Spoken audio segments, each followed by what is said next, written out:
कक्षा 8वीं के सभी छात्रों का मैं भागवत कदम तहे दिल से स्वागत करता हूं। आज हम निबंध लेखन के बारे में अधिकतम जानकारी लेंगे। निबंध अंग्रेजी शब्द है, ऐसे का हिंदी पर्याय है जो फ्रेंच भाषा का शब्द है।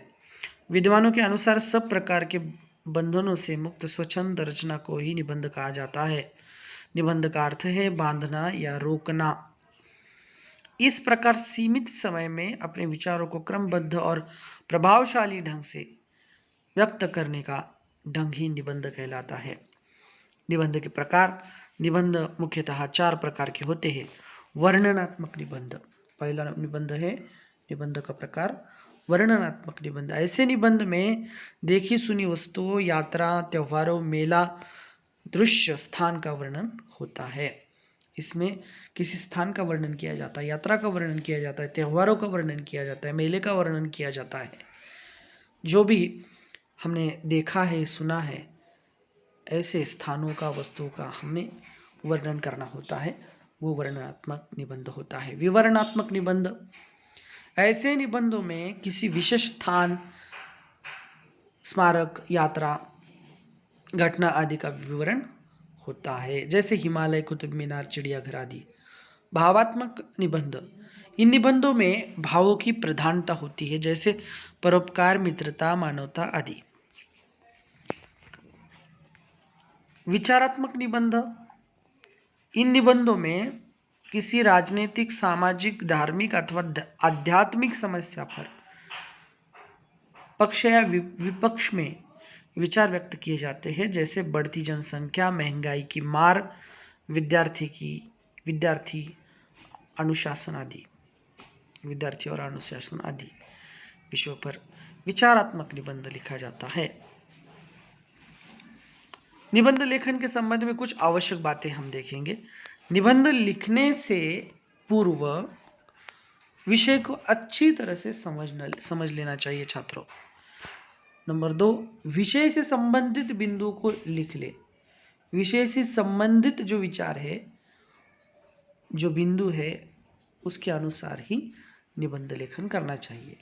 निबंध की रूपरेखा बना लेनी चाहिए कि किस तरीके से प्रस्तावना होगी, किस तरीके से विषय वस्तु होगी, किस तरीके से निबंध का समापन होगा, ये हमने रूपरेखा बनानी चाहिए।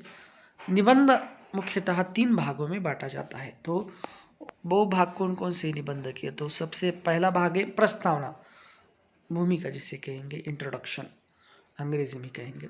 निबंध के विषय में पाठक के मन में उत्सुकता जागृत करने का कार्य भूमिका में होता है, प्रस्तावना में होता है। इसमें विषय का परिचय दिया जाता है। भूमिका में लेखक यह बता देता है कि वह विषय के बारे में क्या कहना चाहता है और किस ढंग से इसे कहेगा। ये प्रस्तावना में आता है। विषय विस्तार। तो विषय विस्तार किस तरीके से हम करेंगे निबंध का?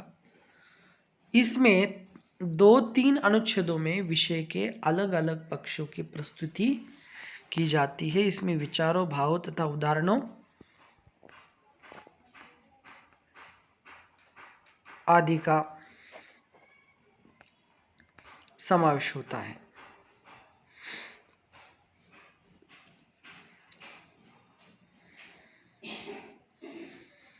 उसके बाद है उपसंहार, यानी कि निबंध की समाप्ति, कंक्लूजन कैसे करेंगे।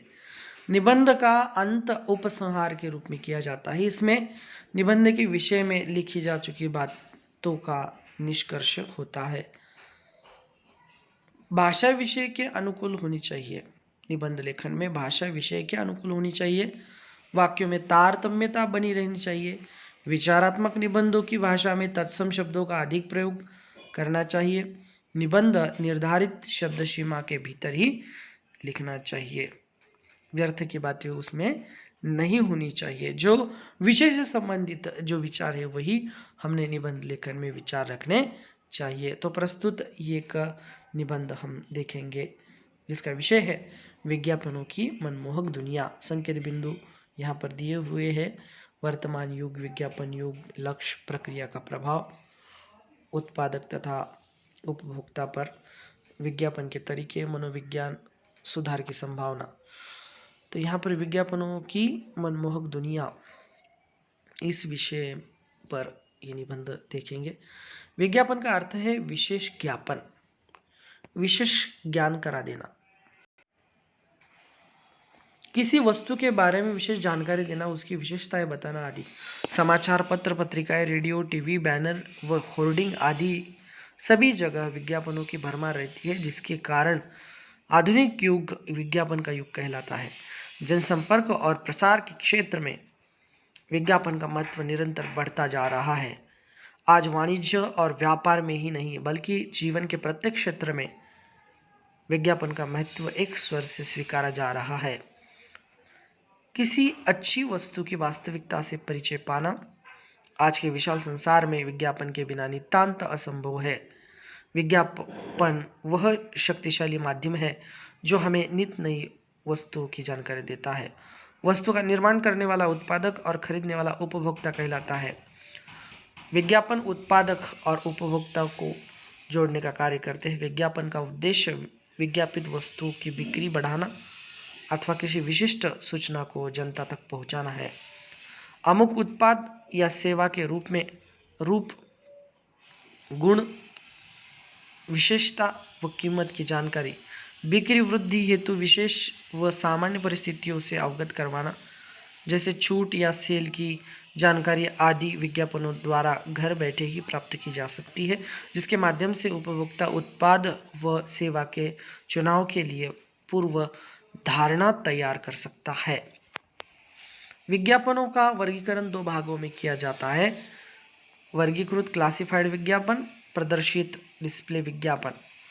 वर्गीकृत विज्ञापन एक विशेष वर्ग के विषयानुरूप वर्गीकृत किए जाते हैं, जैसे वैवाहिक विज्ञापन, जमीन जायदाद, आवश्यकता, शिक्षा, ऋण, खोया पाया, मोटर वाहन, नाम परिवर्तन आदि। ये विज्ञापन सामान्य तौर पर कम शब्दों के होते हैं तथा विशेष प्रकार से लिखे जाते हैं।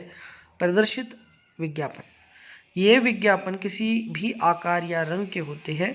विज्ञापनों को आकर्षक बनाने के लिए चित्रों, डिजाइनों, एनिमेशन एवं छायाचित्रों आदि का प्रयोग मुक्त रूप से किया जाता है। इन विज्ञापनों के अंतर्गत उत्पादित वस्तुओं, प्रतियोगिताओं, त्योहारों और निमंत्रण पत्रों के विज्ञापन आते हैं। इनमें निश्चित व अनियमित शब्दावली का प्रयोग नहीं किया जाता, बल्कि आकर्षक वाक्यों, शब्दों की आवृत्ति किया या शब्दावली, चमत्कार युक्त भाषा व चित्रों के माध्यम से प्रदर्शन विज्ञापन के आकर्षण में वृद्धि की जाती है। ये विज्ञापन अधिकतर निजी होते हैं, परंतु सार्वजनिक रूप से वितरित किए जाते हैं। हमें विज्ञापनों से भ्रमित नहीं होना चाहिए, उत्पाद की सत्यता जांचने का प्रयास करना चाहिए। कभी कभी घर घर घूमकर भी विज्ञापन जन जन तक पहुंचाने का प्रयास किया जाता है। ऐसे में वस्तु की विशेषताएं सुनकर प्रभावित होकर धोखा खाना उचित नहीं होता। आज आवश्यकता है एक सजग, शिक्षित और समझदार उपभोक्ता की, जो विज्ञापन के चकाचौंध दुनिया से अलग होकर केवल अपनी जरूरत की वस्तुएं खरीदे। कई बार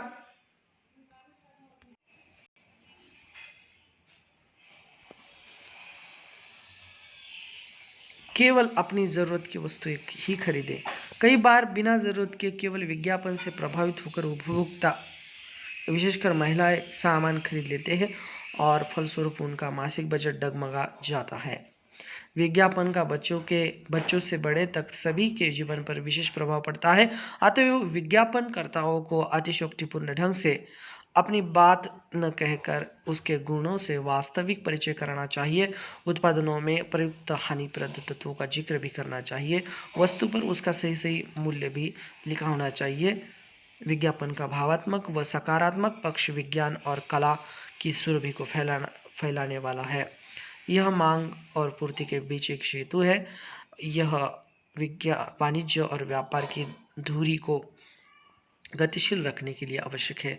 यह उत्पादन की रीढ़ और विपणन की आधारशिला है। अतः हम कह सकते हैं कि विज्ञापनों की मनमोहक दुनिया का आधुनिक काल में विशेष प्रभाव है।